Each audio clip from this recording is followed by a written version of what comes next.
Angazhim në dialogun me Serbinë në adresim të nevojave të qytetarëve në veçanti të serbëve ka kërkuar sekretari jashtëm i Mbretërisë së Bashkuar David Llami të mërkurën. Gjatë qëndrimit në Kosovë, Llami është pritur nga ministrja në detyrë e punëve të jashtme Donika Gërvalla, nga kryeministri në detyrë Albin Kurti e nga presidentja Vjosa Osmani.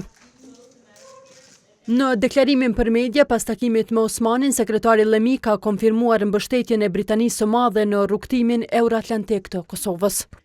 We want a lasting, peaceful normalization. Duam normalizim të qëndrueshëm, paqësor mes Kosovës dhe Serbisë. Mbretëria e Bashkuar është padyshim kontribues i madh në KFOR. Është plotësisht qendrore për sigurinë e juaj dhe shpresoj që qeveria e ardhshme do t'i adresojë të gjitha nevojat e qytetarëve, përfshirë edhe duke bërë progres në integrimin e serbëve të Kosovës dhe angazhim të fuqishëm në dialogun e ndërmjetësuar nga BE-ja. E presidentja Vjosa Osmani ka njoftuar për nismën e arritjes së marrëveshjes strategjike me Mbretërinë e Bashkuar në fushën e mbrojtjes dhe të ekonomisë.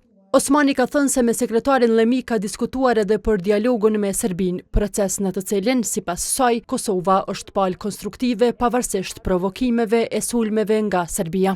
Është domosdoshme që të ketë llogaridhënie dhe vënie të autorëve para përgjegjësisë nga ana e Serbisë, por fatkeqësisht po e shohim që nuk ka asnjë lëvizje në këtë drejtim, as sa i përket aktit të agresionit të shtatorit 2023, as sa i përket sulmit ndaj 93 ushtarëve të NATO-s që ka ndodhur edhe më herët, por as veprimeve të fundit terroriste që ka ndodhur në veri të vendit.